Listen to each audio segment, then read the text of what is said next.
பொதுவாக ஊடகத்தில் சொல்லக்கூடிய தகவலில் வந்து காங்கிரஸ் 28 இடத்துல 5 இடம் வாங்கினதுங்கிற பேசுகிறாங்க.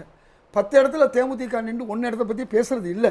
நாங்கள் கடந்த தேர்தலில் திமுகவோட அதிகமான ஸ்ட்ரைக் ரேட்டு எங்களுக்கு இருந்துச்சு. 25 இடத்துல போட்டிட்டு 18 இடத்துல வெற்றி பெற்றோம். நல்லா புரிஞ்சுக்கங்க. இந்த வெற்றி தோல்வி முன்ன பின்ன ஆகலாம்.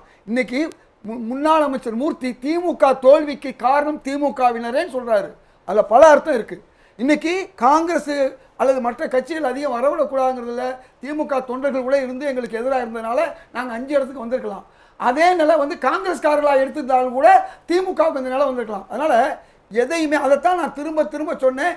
காங்கிரஸ் திமுக, அதாவது திமுக காங்கிரஸ் உடைய கூட்டணியை இந்த ஊடகம் சோசியல் மீடியா மூலமாக கெடுத்துடாதீங்க, தேவையில்லாம காங்கிரஸை கேவலப்படுத்திடாதீங்கன்னு 6 மாசமா தேர்தலுக்கு முன்னாடி திமுக காங்கிரஸ் கூட்டணி வந்து கெடுத்துடாதீங்கன்னு ஊடகத்தை பார்த்து நீங்க கேட்டீங்க. இவங்க கெடுத்துட்டாங்க, நீங்க பிரிஞ்சிட்டீங்க. பல பேர் திமுகவுக்கு ஆதரவு கொடுக்கறாங்க. திமுக காங்கிரஸ் கூட்டணி முடிவுக்கு ஊடகமும் ஊடகத்துல இருக்கிறவங்க பேசுனவங்களும் காரணமா? பேசுனதில் ரொம்ப நீங்க முடிவெடுத்துட்டு அவங்க மேல எங்க படிய போறீங்க? இழிவுபடுத்துறாங்க.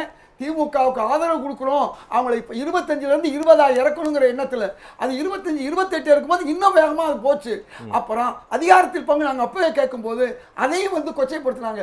இது எங்கள் கூட்டணிக்குள்ள ஒரு பலவீனத்தை ஏற்படுத்துச்சு. இதெல்லாம் எங்கள் கூட்டணி இன்னும் கொஞ்சம் வெற்றி பெற்றிருக்க முடியும். அதை விட இன்னொரு விஷயம், ஒரே ஒரு விஷயம் சொல்கிறேன்.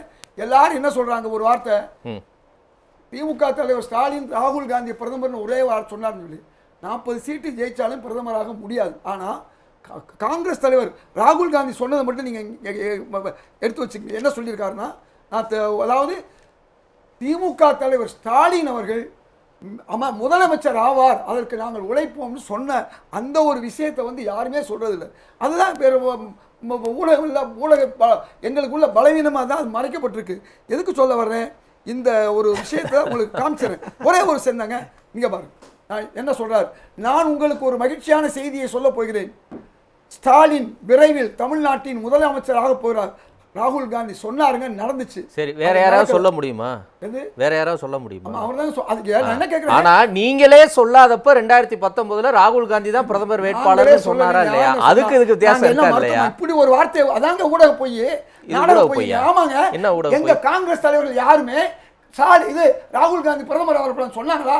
என்னமோ யாருமே சொல்லாதப்ப உங்க கட்சியில இருந்து அதிகாரம் இல்ல, இதே சொல்ல இல்ல உண்மையை சொல்லுங்க, உண்மையை சொல்லுங்க. 2019 காங்கிரஸ் கட்சியின் அதிகாரப்பூர்வமா ராகுல் காந்தி தான் பிரதமர் வேட்பாளர் சொன்னீங்களா? டாக்டர் மன்மோகன் சிங் பிரதமர் அவரை நாங்க சொன்னோமா?